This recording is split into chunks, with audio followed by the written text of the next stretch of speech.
और सुनिएगा विधायक जी, माननीय सांसद जी और माननीय विधान पार्षद जी, आप जिला प्रशासन के लोग हों या नगर प्रशासन के, 60% रिक्शा खाली ही रोड पे ऐसे वैसे अप डाउन करते रहता है या 1 से 2 पैसेंजर होते हैं। गांजा का बदबू बहुत आता है हर गली मोहल्ला से। जब शॉपिंग करने के लिए लोग घर से निकलते हैं तो स्ट्रीट लाइट सब बंद है, सरकारी बिजली गायब है, तो शिकारी जाल बिछाए रहता है। जी हाँ, चोर एंड पॉकेट मार, किडनैपर और पिस्टल और टाइगर दिखा के रुपया छीनने वाला। एक बात बोलें, उनके लिए है जो इलेक्शन से पहले आते हैं वोट मांगने। 400 रुपया में एक मजदूर 7 घंटा 6 घंटा 8 घंटा काम करते हैं और एक बार चक्कर आया कि डॉक्टर साहब उसको 1200 दवाई लिख देते हैं। गलियों को तोड़ दिया गया, बिना तोड़े हुए बनता भी नहीं। हर घर नल जल योजना का पाइपलाइन भी उसमें बिछ गया। 3-4 साल हो गया है, उसमें इतना उबड़ खाबड़ रास्ता है कि प्रत्येक दिन आदमी ठोकर लग के गिर रहे हैं, किन्हीं का ब्रेन हेमरेज हो रहा है। 20-20 लाख रुपया लोग आपके उस लापरवाही के कारण हॉस्पिटल में दिए हैं, फिर भी कोमा में हैं। माननीय डीएम साहब और वन विभाग के डिस्ट्रिक्ट फॉरेस्ट ऑफिसर से मैं प्रार्थना करता हूं कि अविलंब एक चिट्ठी निकालिए, एक लेटर निकालिए और वहां के नाविकों के साथ एक बैठक कीजिए और उनको अनिवार्य कर दीजिए कि आप जब तक लाइफ जैकेट नहीं रखेंगे तब तक नाव का परिचालन नहीं कर सकते। ये केबी स्टूडियो आम नागरिकों को अपनी बात पहुंचाने के लिए इतना अच्छा कार्यक्रम शुरुआत किया है, जनता पूछे सवाल। नमस्कार, मैं हूं अमन कश्यप और आप देख रहे हैं केबी स्टूडियो बिहार का नया नवेला कार्यक्रम जनता पूछे सवाल। जनता पूछे सवाल के पहले एपिसोड में शुरुआत के मौके पर हमारे साथ हमारे इस शो में आए हैं ओम प्रकाश भारद्वाज सर उर्फ पिंटू भैया। ओम गण गणपतये नमः, हर हर महादेव। इस पवित्र सावन मास के पूर्णिमा में अब सिर्फ 3 दिन ही शेष है और इस पवित्र मास में केबी स्टूडियो टीम के आप सभी सदस्यों के द्वारा जनता पूछे सवाल कार्यक्रम का शुरुआत कर रहे हैं। मैं बेगूसराय का एक नागरिक हूं, पिछले 41 साल से नगर निगम क्षेत्र में रहता हूं। हमारे बेगूसराय का उत्थान हो रहा है और भी इसमें क्या सुधार किया जा सकता है, इसको सकारात्मक रूप में हम व्यवहारिक रूप से भी पेश करते आ रहे हैं, समाज की भलाई के लिए, सभी जीवों की भलाई के लिए। और हमारी कल्पना को हजारों नहीं लाखों व्यक्ति तक पहुंचाने के लिए केबी स्टूडियो जो निरंतर प्रयास कर रही है, उसके लिए हम केबी स्टूडियो परिवार के प्रति बेगूसराय की सभी जनता की ओर से आभार व्यक्त करते हैं, शुभकामना देते हैं और परम पिता परमेश्वर से कामना करते हैं कि जनता पूछे सवाल जिस एपिसोड का आज प्रथम दिवस है, इसका निचोड़ ये निकले कि जो भी इस स्टूडियो में हमारे अतिथि आए, जनता के रूप में, विशेष अतिथि के रूप में, जनप्रतिनिधि के रूप में, मीडिया कर्मी के रूप में या प्रशासनिक अधिकारी के रूप में, चाहे वो हमारे पुरुष समाज से हो या मातृशक्ति मां बहन हो, सबकी बातों को उचित प्लेटफॉर्म तक पहुंचाने में जो आप महती भूमिका निभाएंगे, उसके प्रति हम पहले ही धन्यवाद ज्ञापित करते हैं। अब हमारे मन में बहुत सारे सवालात हैं, बहुत सारे क्वेश्चन हैं और समस्या भी है। मैं उसका समाधान भी जानता हूं, कुछ समस्या और उसका समाधान मैं लिख कर भी लाया हूं। 5-6 है, हो सकता है 15-20 मिनट आपको समय देना पड़ेगा, कृपया समय दीजिए। पर सर, मैं चाहता हूं कि हमारे इस पहले एपिसोड में आप आए दिन समाज की सुरक्षा के लिए पौधारोपण का काम करते हैं, साइकिल यात्रा जैसी मुहिम को आपने शुरू किया बेगूसराय में। तो मैं चाहता हूं कि आज के इस पहले एपिसोड में आपको एक मीठा आम का फल पौधा देके एपिसोड की शुरुआत करूं। बहुत बहुत आभार। आपकी इस सोच को हम बेगूसराय के सभी पर्यावरण प्रेमियों की ओर से। तो अब केवी स्टूडियो के इस नए नवेले कार्यक्रम जनता पूछे सवाल के पहले एपिसोड की शुरुआत करते हैं। इस एपिसोड में आप देख चुके हैं, हमारे साथ है ओम प्रकाश भारद्वाज सर, जो कि आज किसी पहचान के मोहताज नहीं है। बेगूसराय में इन्होंने साइकिल यात्रा जैसे मुहिम को शुरू किया, साथ ही साथ ये वृक्षारोपण कर पर्यावरण के संरक्षण में अपना अहम भूमिका निभाते हैं। समाज को सुरक्षित करने में, पर्यावरण को सुरक्षित करने में अपना अहम रोल निभाते हैं। हमारे इस एपिसोड में ओम प्रकाश भारद्वाज सर अपने कुछ सवाल और उसके जवाब साथ में लाए हैं। पहले एपिसोड में ही सवाल के साथ आपको जवाब भी मिलेगा।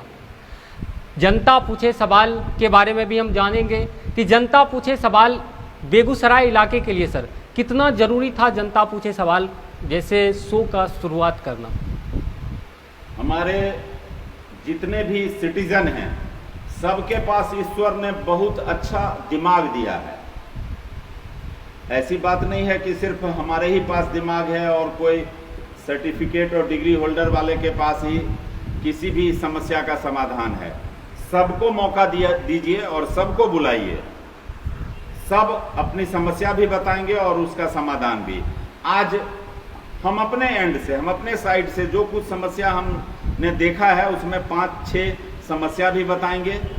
और सुनिएगा विधायक जी, माननीय सांसद जी और माननीय विधान पार्षद जी, आप जिला प्रशासन के लोग हों या नगर प्रशासन के, आपके ही ध्यान में लाने के लिए केवी स्टूडियो आम नागरिकों को अपनी बात पहुंचाने के लिए इतना अच्छा कार्यक्रम शुरुआत किया है। जनता पूछे सवाल मेरा पहला सवाल नहीं है, समस्या है और समाधान भी। जब भी हम पटना जिला से अपने जिला बेगूसराय में प्रवेश करते हैं तो मां गंगा के ऊपर जो बना हुआ ब्रिज है, ब्रिज क्रॉस करने के साथ ही सबसे पहली समस्या हमें जो नजर आती है, सिमरिया रेलवे स्टेशन से उतरने वाले सैकड़ों ऐसे हमारे यात्री हैं जो बिहार के विभिन्न जिलों से पवित्र सिमरिया गंगा धाम में स्नान करने आते हैं। नेशनल हाईवे की चौड़ाई बढ़ा दी गई है, गाड़ियों की स्पीड 100 से ज़्यादा रहता है। उस समय हमारे समाज की बहू, बेटी, बुजुर्ग, बीमार लोग रोड क्रॉस करने के लिए बहुत इंतजार करते हैं। कई लोगों के आंख की रोशनी भी कम होती है, उनको नजर नहीं आता है कि सड़क पे गाड़ी भी जा रही है और इस कारण वहां प्रायः दुर्घटना होती रहती है। ये चीज तो माननीय विधायक जी, आप भी पटना से आते हैं बाय रोड, सांसद जी को भी दिखता होगा, विधायक जी को भी और हमारे जिला प्रशासन के लोगों को भी। इस पर आपको पहल करना चाहिए। पहले ही सबको ये समस्या दिखता है, बहुत आसान उपाय है। वहां पे या तो सबवे बनाइए, अंडरपास या फुट ओवर ब्रिज बनाइए, ताकि जो भी श्रद्धालु सिमरिया रेलवे स्टेशन से पवित्र सिमरिया गंगा धाम जाएं, चाहे स्नान करने या सप्ताह के लिए आए हों, तो उनको कोई भय नहीं रहे और वो एक्सीडेंट में अपना जान काल कलवित ना करें। तो पहला एक समस्या हमने बताया, उसका समाधान भी बताया और बहुत आसान उपाय है और ये आवश्यक भी है। दूसरी समस्या, एक चीज जानते हैं आप लोग, भारत की आजादी के बाद पिछले इन 10 वर्षों में जिस तीव्र गति से सड़क का निर्माण हुआ है, भवन का निर्माण, एयरपोर्ट, हॉस्पिटल का निर्माण हुआ है, ये बड़ा बड़ा काम हुआ है और हमारे जिला में बहुत ज्यादा निर्माण कार्य चल रहा है। यानी इसको इस प्रकार से समझिए कि शर्ट बन रहा है या बहुत सारा शर्ट बन गया है, सूट बन गया है। छोटा छोटा समस्या है, बिना बटन का शर्ट नहीं पहन सकते हैं। अब नगर में ही देखिए, चाहे वो नगर निगम बेगूसराय हो, बरौनी नगर पंचायत हो या हो बीहट नगर परिषद, बलिया की बात करें नगर पंचायत की या चर्चा हो बखरी नगर परिषद की, सब जगह एक आम समस्या है, स्ट्रीट लाइट बिजली का सब जगह लगा हुआ है। लेकिन क्या दुर्भाग्य है कि जिस समय स्ट्रीट लाइट की जरूरत आम लोगों को पड़ती है संध्या बेला में, 9 बजे के बाद तो लोग अपने घर में होते हैं, लेकिन शाम में सूर्यास्त के कुछ देर के बाद जब शॉपिंग करने के लिए लोग घर से निकलते हैं तो स्ट्रीट लाइट सब बंद है, सरकारी बिजली गायब है। उस समय अंधकार के कारण कभी पैर जाता है गोबर पे, दिखता तो है नहीं, और कभी ईंटा या पत्थर से लग जाता है चोट। कोई अपराधी तत्व भी कहीं छिप करके मोबाइल छीनने के फिराक में रहता है, चेन भी करता है स्नैचिंग और पर्स भी छीनता है, घायल भी कर देता है। हमारी माँ बहन भयभीत होकर बाजार जाती हैं, खास करके बारिश के समय में। अन्य समय तो मोबाइल का टॉर्च जला के किसी तरह वो निकल जाती हैं, लेकिन अब बारिश हो रही है, उस समय लोग आ रहे हैं, कोई साइकिल से आ रहे हैं, कोई ठेला से आ रहे हैं, कोई पैदल आ रहे हैं। साइकिल में भी रोशनी नहीं है, ठेला में भी रोशनी नहीं है, और बारिश में मोबाइल का टॉर्च जलाएंगे कैसे? समस्या तो आप समझ रहे हैं, और समाधान इसका बहुत आसान है। हर ग्राम पंचायत में सौर ऊर्जा चालित सोलर स्ट्रीट लाइट लग गया। मुख्यमंत्री ग्रामीण सोलर स्ट्रीट लाइट योजना के अंतर्गत शाम होते ही जल जाता है, सुबह होते ही बुझ जाता है। सभी नगर निकाय में हर बिजली के पोल पे ये लगा दीजिए, ये समस्या का समाधान ऑटोमेटिक हो जाएगा, बिजली का बिल भी बचेगा। अब तीसरी समस्या, अभी वैसे नगर निगम प्रशासन को हम बहुत बहुत धन्यवाद देंगे कि हमारे टाउन बेगूसराय में पीली वर्दी में कुछ स्वयं सेवक खड़े होते हैं जो इंक्रोचमेंट हटाते हैं। खास करके वो जो ठेला वाले रोड को जाम कर देते थे, जिस कारण से अब उनकी संख्या 100 या 200 है। अब 100-200 ठेला वालों के कारण 1,50,000 आम लोगों को कठिनाई होती थी। तो नगर प्रशासन के द्वारा उन ठेला वाले के लिए सड़क से अलग जगह की व्यवस्था कर दी गई है, इसके लिए नगर प्रशासन का धन्यवाद। एक समस्या और है, उसका कारण भी है, पॉजिटिव वे है कि ई रिक्शा की संख्या नित्य प्रतिदिन बढ़ रही है। और आप भी देखेंगे, गौर करेंगे, 60% रिक्शा खाली ही रोड पे ऐसे वैसे अप डाउन करते रहता है, या 1 से 2 पैसेंजर होते हैं। उस रिक्शा की संख्या घटाने का आइडिया सबके पास है। हम अपनी बात जनता पूछे सवाल में रख रहे हैं कि आप ब्लू लाइन या रेड लाइन और येलो लाइन, जैसे अगर हमारे टाउन में रजिस्ट्रेशन कराया हुआ 5,000 रिक्शा है, तो 2,500 रिक्शा में एक पट्टी डाल दीजिए रेड लाइन, और 2,500 में येलो लाइन। अब उसका डे निर्धारित कर दीजिए कि सोमवार को सिर्फ 2,500 रिक्शा रेड लाइन वाला चलेगा, तो मंगलवार को येलो लाइन वाला, बुधवार को फिर रेड लाइन वाला। तो वैसे ही आधा रिक्शा घट जाएगा, भीड़ घट जाएगी और लोगों को असुविधा कम होगी। अब आइए, एक समस्या है गंभीर। दिल्ली, पंजाब, हरियाणा, पंजाब से भी दूर गांव में मजदूरी के लिए हमारे बिहार बेगूसराय के मजदूर जाते हैं। दुर्गा पूजा, दीपावली, छठ, होली के समय जब भी वो आते हैं तो शिकारी जाल बिछाए रहता है। जी हाँ, चोर एंड पॉकेट मार, किडनैपर और पिस्टल और टाइगर दिखा के रुपया छीनने वाला। रुपया का तो व्यवस्था हो गया कि अब लोग ऑनलाइन सिस्टम कर लिए हैं, card payment, plastic card payment, Paytm, Google कर लेते हैं। लेकिन अब सब मजदूरों के पास रहता है मोबाइल फोन, किन्हीं के पास ज्वेलरी भी रहता है, कुछ तो कैश रहता ही है। कई बार हमने देखा है कि मजदूरों के जत्था को बहला फुसला के सुनसान रास्ते पे ले जाया जाता है कि क्या आपको महसकुट की गाड़ी पकड़नी है, मटिहानी जाना है या रोसड़ा जाना है, तो चलिए इधर। तो भाई हाईवे पर ही सारा बस स्टैंड है, तो फिर आप पोखरिया के सड़क में, गाछी टोला के सड़क में, लोहिया नगर और पन्हास के सड़क में क्यों ले जाते हैं? हमारे अनभिज्ञ होते हैं, चाहे वो महसकुट के आदमी हो, रोसड़ा के हों, मटिहानी के हों, या और कहीं लाखों शाहपुर के हों, वो उनके चंगुल में फंस जाते हैं। उसको दिन में ही सुनसान जगह पे ले जाके टाइगर पिस्टल दिखा के उसका मोबाइल, थैला, बैग, ब्रीफकेस और कुछ कैश, घड़ी छीन लेता है। इतना से ही नहीं, उसके साथ अगर वो देने में दिक्कत करता है तो उसको घायल भी कर देता है। इसका समाधान है, जितना भी हमारा पब्लिक प्लेसेज है, चाहे हाथीदह स्टेशन हो, मोकामा स्टेशन, बरौनी बेगूसराय हो या रोसड़ा, बखरी, गढ़पुरा, हर पब्लिक प्लेस पे एक माइकिंग की व्यवस्था हो जनसंपर्क विभाग और जिला प्रशासन के द्वारा।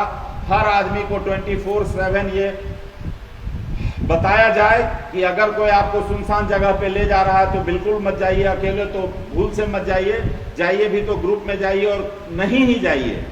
आपको कोई समस्या है, कुछ जानकारी चाहिए तो स्थानीय दुकानदार से पूछ लीजिए। रोड साइड में बहुत सारे दुकानदार हैं जो आपको सही सलाह दे देंगे। तो ये कुछ समस्या हम बताए हैं। अब आपके मन में इस बीच में कोई सवाल आया है तो बताइए, नहीं तो इसके बाद फिर और भी कुछ समस्या है जिसका हमारे पास समाधान भी है और आप लोगों को भी मौका मिलेगा ही। हम छोटी छोटी बातों को रखे हैं। अब सिमरिया में तो 2 पुल बन ही रहा है, उसके बारे में क्या बोलना है। इंक्रोचमेंट हटाने के लिए नगर प्रशासन काम कर ही रहा है। ये वो समस्या है। गांजा का बदबू बहुत आता है हर गली मोहल्ला से। उसके समाधान के लिए हम प्रशासन से यही डिमांड करते हैं। कपड़े के दुकान में नहीं बिक रहा है, मोबाइल के दुकान में नहीं बिक रहा है, या दवाई के दुकान में नहीं बिक रहा है। वो बिकता कहाँ है ये आप भी जानते हैं। उसको खत्म कीजिए, क्योंकि हो सकता है उस गंजेरी के चक्कर में आपके भी घर का आपका बेटा आ जाए और वो भी नशेड़ी हो जाए। तो जिला प्रशासन, पुलिस प्रशासन से हम आग्रह करते हैं कि गांजा की बिक्री पर प्रतिबंध पूर्ण रूपेण लगे। ये दिमाग मत लगाइए, दिमाग तो लगा ही रहे हैं, डायरी तो लिख ही रहे हैं कि आज इतना भरी गांजा बरामद किया। दिल लगाइए ना कि ये गांजा हमारे बेटा को भी बना देगा गंजेरी। और एक गांजा पीने वाला कभी भी अच्छे समाज का निर्माण नहीं कर सकता है। लास्ट में एक चीज, आप जितने भी शराब पीने वाले हैं या गांजा पीने वाले हैं, क्या आपकी मम्मी, आपके पापा, आपके बाबा, आपके मामा या नाना नानी या भाई बहन, चाचा चाची, पत्नी, बेटा बेटी, गुरुजी, शुभचिंतक आपके इस कुसंस्कार से खुश होते हैं? क्या आप शराब पी के जाते हैं तो आपके पिताजी आपका पीठ ठोकते हैं, वाह बेटा जियो? या गांजा पी के जाते हैं तो बहन कहती है, क्या भैया कितना सुंदर फ्रेग्रेंस है, रोज पिया करो, नहीं ना कहते हैं?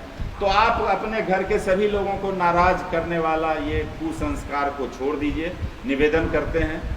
एक बात बोलें, उनके लिए है जो इलेक्शन से पहले आते हैं वोट मांगने कि हमें बना लीजिए अपना सेवक, सेवा में कोई कमी नहीं छोड़ूंगा।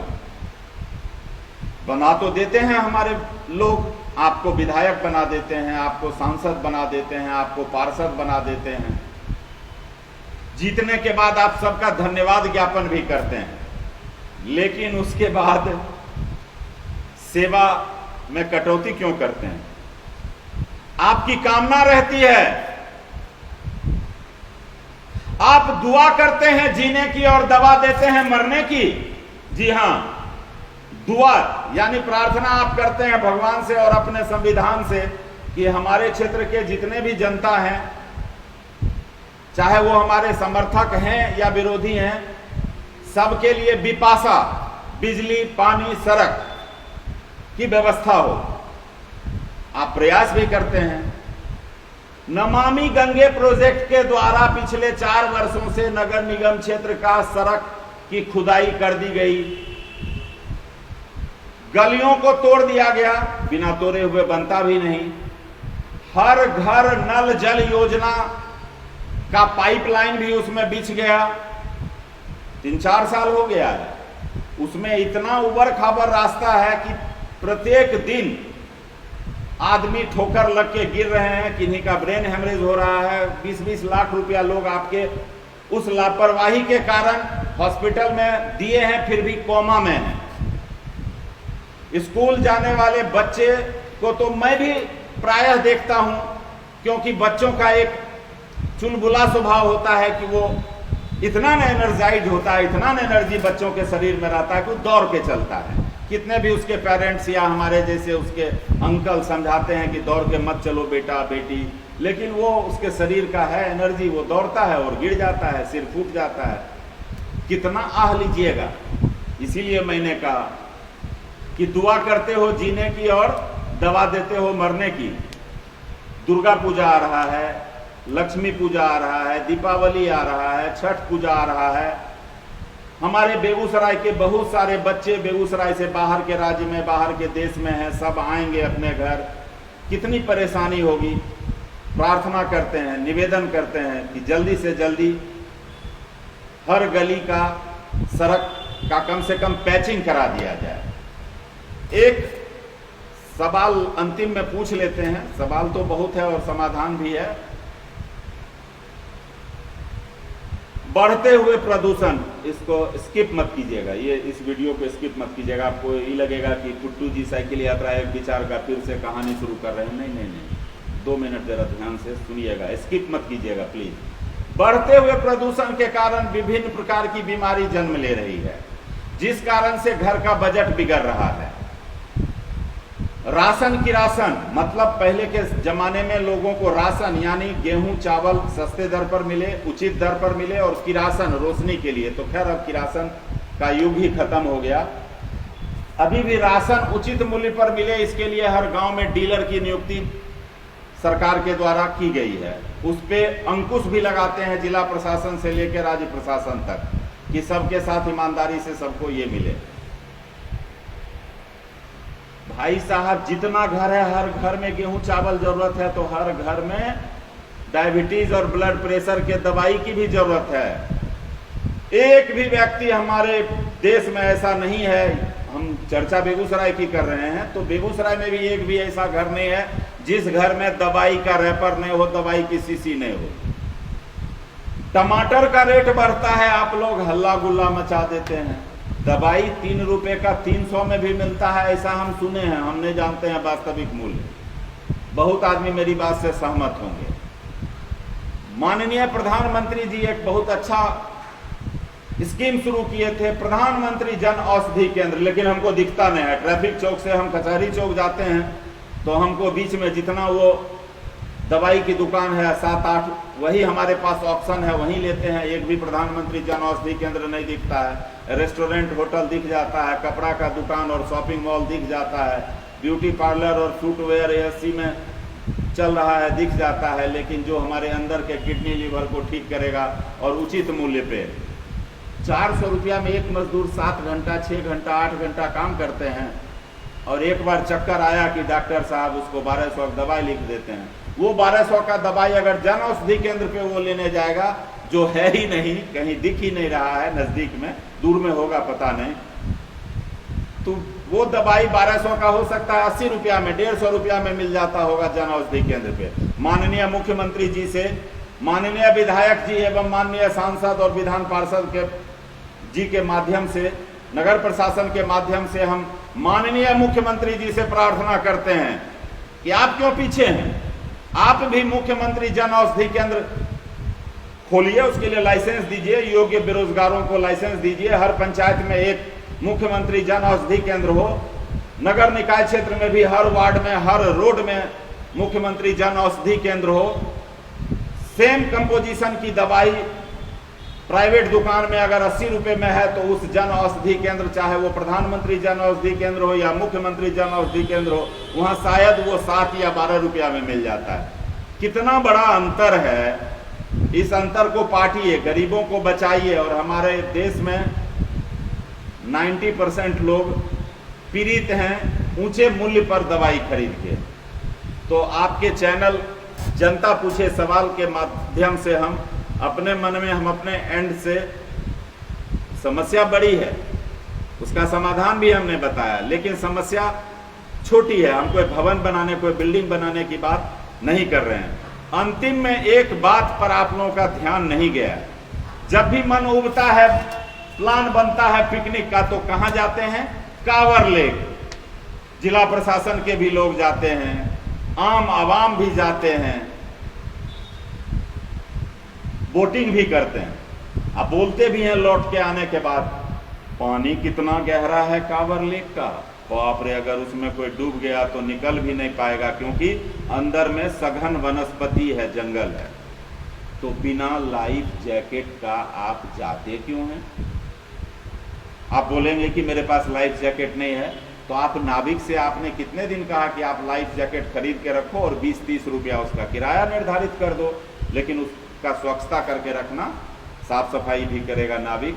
माननीय डीएम साहब और वन विभाग के डिस्ट्रिक्ट फॉरेस्ट ऑफिसर से मैं प्रार्थना करता हूं कि अविलंब एक चिट्ठी निकालिए, एक लेटर निकालिए और वहां के नाविकों के साथ एक बैठक कीजिए और उनको अनिवार्य कर दीजिए कि आप जब तक लाइफ जैकेट नहीं रखेंगे तब तक नाव का परिचालन नहीं कर सकते हैं। बच्चों के लिए अलग साइज और बुजुर्गों के लिए अलग साइज का लाइफ जैकेट की व्यवस्था वहां हो, ये भी हम स्थानीय जिला प्रशासन और राज्य प्रशासन से आग्रह करते हैं। तो जनता पूछे सवाल के पहले एपिसोड में ओम प्रकाश भारद्वाज सर ने अपने सवालों को, समाज के अहम सवालों को उठाया और इस प्लेटफॉर्म के माध्यम से आप लोगों के बीच रखा। इस तरह से आप भी जनता पूछे सवाल कि प्लेटफॉर्म के माध्यम से आप भी अपने सवाल को ला सकते हैं। ये प्लेटफॉर्म जनता पूछे सवाल शो आपका अपना शो है। इस शो के माध्यम से आप भी यहाँ आ सकते हैं, अपने सवाल को उठा सकते हैं, अपने समाज और सरकार तक सवाल को पहुँचा सकते हैं।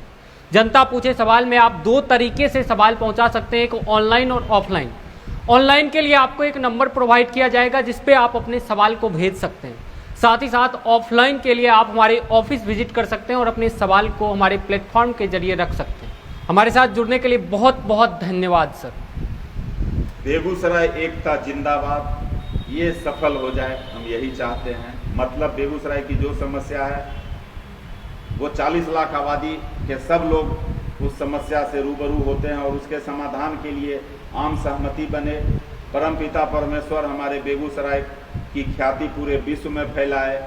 केबी स्टूडियो के आप सभी लोग दीर्घायु को प्राप्त करें, निरोग रहें, हैप्पी रहें, यही कामना करते हैं। बहुत बहुत धन्यवाद सर। एक और आखिरी सवाल, डॉक्टर रोशन सर के बारे में क्या कहना चाहेंगे? वो युवाओं को तो प्लेटफॉर्म दे ही रहे हैं, साथ ही साथ अब बेगूसराय की जनता के लिए भी एक प्लेटफॉर्म रखें ताकि बेगूसराय के जनता अपने सवाल को समाज और सरकार तक पहुंचा सके।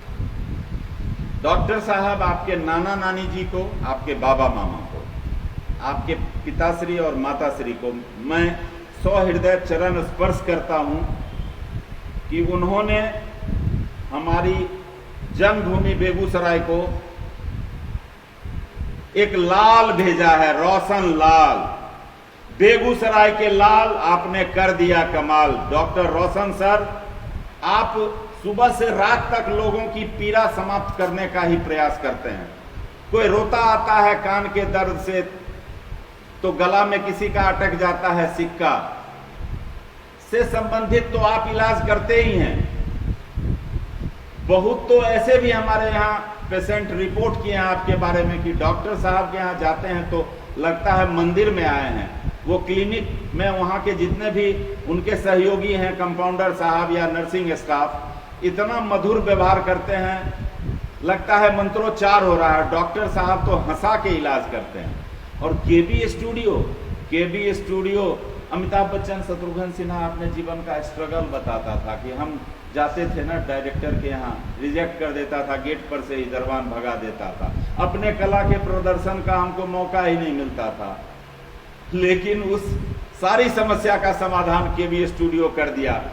चाहे हमारे कोई आर्टिस्ट हों, खिलाड़ी हों, अभिनेता हों, नेता हों, किसान हों, व्यापारी हों, स्वरोजगार करने वाले हों, दुकानदार हों, सबको अपनी बात रखने के लिए एक विशाल प्लेटफॉर्म बिहार में बनाए हैं जिसका नाम है केबी स्टूडियो बेगूसराय। एक ही तो दिल है डॉक्टर रोशन सर, कितना खुश कीजिएगा। एवरीडे हम लोग जैसे ही आपका चैनल ऑन करते हैं डॉक्टर रोशन कुमार का, चेहरे पे स्माइल ठीक वैसे ही आता है जैसे गार्डन में जाने के बाद खुशबू से चेहरा स्माइल होता है। जैसे जब मिठाई खाते हैं, खीर खाते हैं, मन गदगद हो जाता है, चेहरे पे वो रिएक्शन स्माइलिंग का आता है, वैसे ही डॉक्टर रोशन कुमार का नाम आते ही चेहरे पे स्माइल आ जाता है। Thank you. अगर आपके पास भी कोई सवाल है तो कमेंट सेक्शन में हमें ज़रूर बताएं। साथ ही साथ हमारे चैनल को सब्सक्राइब करें। ऐसे शो देखने के लिए हमारे पेज को फॉलो करें। मिलते हैं ऐसे ही नए एपिसोड में नए टॉपिक के साथ, नए सवालों के साथ। तब तक के लिए जय हिंद। एक मिनट, बहुत अच्छी बात आपने कही कि जितने भी केबी स्टूडियो के फॉलोअर हैं वो कमेंट में अपना सवाल रखेंगे। सवाल के साथ अगर उसका मतलब कोई समस्या हो तो उसका समाधान भी आप जानते हैं, समाधान भी लिख दीजिए तो और अच्छा हो जाएगा कि संबंधित लोग आपके समाधान से सहमत होंगे ही होंगे और उसको आप व्यवहार में लाएंगे।